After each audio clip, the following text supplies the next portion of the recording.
ce jour dédié pour l'élévation de l'âme de Shdema Bat Léa, la question de Yehuda.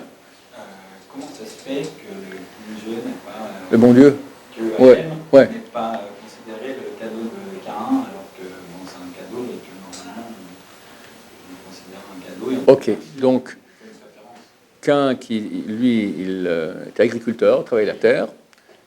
Abel, on dit en hébreu Hevel, je préfère qu'on l'appelle Hevel, qui lui était berger. Donc les deux ont amené un sacrifice à Hachem. Et Hachem a reçu le sacrifice de Hevel, n'a pas reçu celui de Caïn. Pourquoi ? Alors, sans loi orale, on ne peut rien comprendre dans la loi écrite. Rachid sur place nous cite la loi orale, nous dit que Hevel a amené des déchets. Pardon, Caïn a amené des déchets. Des déchets, des trucs les plus... des graines, c'était des graines de pishkan, de lin. C'est pour ça qu'à partir de lin, aujourd'hui, on fait du chanvre, des machins. Donc, il a amené des bêtises comme ça, mauvaise qualité. Alors, tu me dis, par politesse quand même, quelqu'un t'amène un cadeau, ok, mais on est dans le monde de vérité. Je suis Hachem. C'est écrit dans Malachi, dans le chapitre 3 de Malachi, le prophète Malachi, c'est marqué, tu m'amènes un animal dont la jambe est coupée, qui a un défaut, amène-le à ton pacha, pecha, le mot pacha ça vient de l'hébreu, pecha. Est-ce qu'il va l'accepter ? Tu amènes un animal pareil, il va le mettre en prison. Et moi je suis moins que le pacha, je suis un Dieu grand. Donc Caïn, maintenant, quelque part, il fait quelque chose de mieux vaut rien, comme un cadeau nul, d'accord, du genre, quelqu'un à ton mariage, il te fait un chèque de 10 €. Je préfère rien, pour la même chose, d'accord, et encore c'est ton mariage. Maintenant, quand on parle du roi, pas du tout. Donc, nous, il n'a pas tué, il n'a rien, il n'a pas accepté.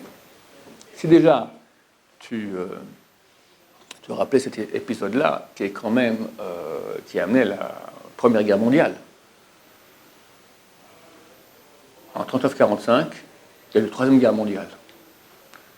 14-18, Deuxième Guerre mondiale. La première, c'était quoi ? Un quart de l'humanité qui est mort. Caïn et Hevel. Caïn tue Hevel. Il ne reste plus que 3 personnes sur Terre. Un quart du monde. Pourquoi ? Pourquoi lui et pas moi ? Pourquoi lui et pas moi ? Pourquoi lui et pas moi ? Regardez la base du monde. La Torah nous raconte ça à la base du monde, c'est-à-dire que c'est quelque chose d'extrêmement ancré chez nous. Les petits-enfants, ils disent « Pourquoi lui et pas moi ?» Nous n'osons pas le dire, mais on vit comme ça tout à fait. C'est terrible. Un des plus grands tzadikim de l'histoire s'appelait Yehoram ben Nevat. C'était un Tamid Chacham, un sage d'Israël. C'est que tous les sages, c'était à l'époque du roi David. Tous les sages, c'était à l'époque du petit-fils du roi David. Tous les sages de l'époque étaient comparés par rapport à lui à Klipat Hashum, la pelure de l'ail. La pelure de l'ail, c'est rien. Tellement il était grand, énorme. Lorsque il était candidat à devenir roi d'Israël, ça n'a pas été. C'est pas tout à fait comme ça. Yehoram ben Nevat, c'est comme ça. Shlomo, lorsqu'il est mort, normalement, ça aurait dû être son fils qui soit le roi d'Israël, ça s'appelle Rechavam. Et le peuple est venu en délégation demander à Rechavam qu'il allège les impôts du roi Salomon. C'était très dur. Il dit, ok, je vais réfléchir. Il est allé voir les anciens. Il a dit, allège. Et après, il est allé voir ses copains qui était en classe avec lui. Il a dit, mon cher ami, si maintenant déjà tu commences à accepter tout ce que le peuple te demande, t'es mort. Oh, ça sera encore plus dur. Bon, il a écouté les jeunes. Il leur a dit, écoutez, mon père vous a mis des impôts, moi je le double, je mets triple. Ça va être terrible pour vous. Pour montrer que c'est le boss. Et si c'est comme ça, ciao, bye bye, on s'en va. Et ils ont créé un royaume, le royaume d'Israël. Ici, il y avait le royaume de Yehuda avec Rechavam, le royaume d'Israël qui était dirigé par Yehoram ben Nevat. Yehoram, celui dont on parle maintenant. Jéroboam, d'accord ? Yehoram ben Nevat. Alors, il y a eu ce schisme, cette séparation entre les deux royaumes. Le problème était que le temple était ici, à Jérusalem. dans le domaine de Yehuda, le royaume de Yehuda, dirigé par Rechavam. Maintenant, tous les Juifs vont venir ici pèleriner. Bon, on peut encore accepter, mais un problème, c'est que quoi? Dans le temple, dans la Hazara, on n'a pas le droit de s'asseoir, il faut être debout. Celui qui peut s'asseoir, c'est le roi d'Israël. Qui va s'asseoir? Le fils descendant du roi David, Rechavam. Et à côté va rester debout, Yerovam, l'Archouma. Tout le monde va dire, regardez, c'est qui le roi là? Alors, Yerovam, il a trouvé une combine, il a construit un temple au nord du pays, à Dan. Il a mis là-bas une idole, et comme ça, Ben Israël a commencé à faire l'idolâtrie. C'était un grand sage. Comment il a fait une gaffe pareille? Chazal nous dit, les sages d'Israël nous disent, que Dieu est venu et lui a dit, faites tchouva, et on se promènera ensemble. Moi, toi et le fils de David. Pardon, le fils de Ishaï, David, le roi David. Se balader avec Hachem, tu as Hachem d'un côté et toi, le roi David de l'autre côté, c'est inimaginable. Yerovam, il dit, qui est en tête, David ou moi?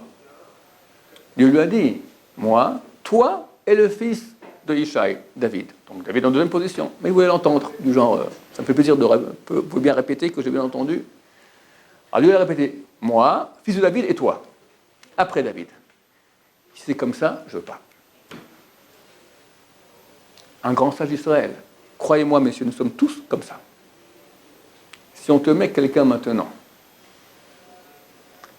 on va donner un exemple. Un jour, vous baladez dans un quartier défavorisé de Jérusalem, et vous voyez des familles d'une pauvreté terrible. Il y a un morceau de pain comme ça, ils sont 12, ils le coupent comme ça, et chacun le mange du pain sec. Dans la maison, il fait froid, en plein hiver. Les enfants déshabillent, tout ça. Je vais laisser ça. Je fais un mouvement maintenant pour aider les pauvres.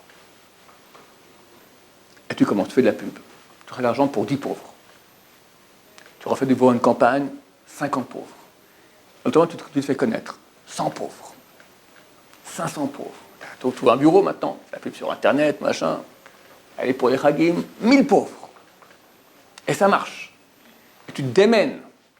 Tu ne gagnes pas un sou, tu ne prends rien pour toi. Tu as de l'argent, rien pour toi. Un match pour aider les pauvres. Et bon, Hachem, toutes les années, tu montes de 100 personnes en plus. 1000, 1100, 1200.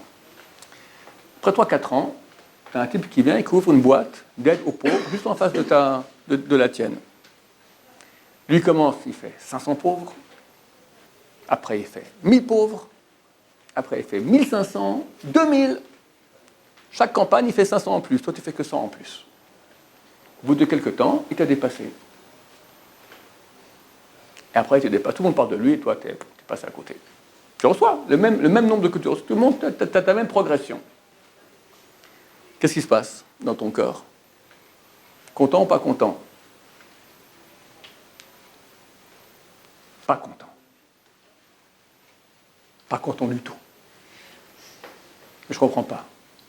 Qu'elle a fait pour toi, pour les pauvres. Bah, Hachem, tiens, qui fait aussi beaucoup. Si tu veux vraiment l'aide des pauvres, vraiment, tu veux l'applaudir, le type, fantastique, génial, mais je suis content, bravo.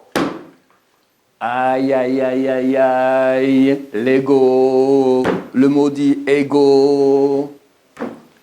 On est tous comme ça. Le type qui tu vas te balader avec Dieu dans le paradis. Je ne peux pas supporter que lui, il est devant moi. Je préfère rien.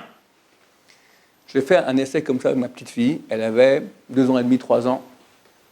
Elle a une petite sœur de 4 ans. Je lui dis, tiens, un bonbon pour toi, 2 bonbons pour ta grande sœur. C'est injuste. Et comprenez que pour les enfants, un bonbon, c'est le monde entier. C'est le monde entier. C'est toute sa fortune. Écoute, ou un bonbon pour toi et 2 bonbons pour ta sœur, ou rien pour vous deux. Qu'est-ce que tu préfères? Elle n'a pas attendu, mais même pas une demi-seconde. Rien. Insupportable de penser que moi j'ai 1 et elle a 2. Et que les 2 on n'a rien, c'est beaucoup mieux. Nous sommes tous comme ça. Alors maintenant, ce qu'il a dit, je préfère rien, je ne veux pas rentrer là-dedans plutôt que lui plus que moi. La petite fille, Aaron Ben Abbas, et nous au milieu. On n'est pas mieux. C'est ça Caïn et Abel. Comment lui il a reçu et moi pas? Insupportable. Qu'est-ce que lui dit Dieu? On va finir parce qu'il est déjà très tard. Il lui a dit, Intetiv 7, si tu vas t'améliorer, 7, tu vas monter. Il y a un commentaire de Hachem Akadosh, une phrase là-bas qui vaut des millions de milliards. Des millions de milliards. En kedusha tzricha le'acher.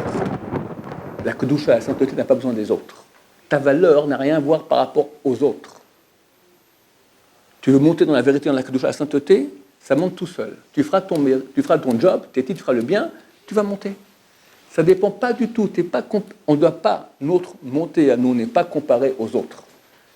Parce que tu n'as pas les mêmes outils que les autres, tu n'as pas le même job que les autres.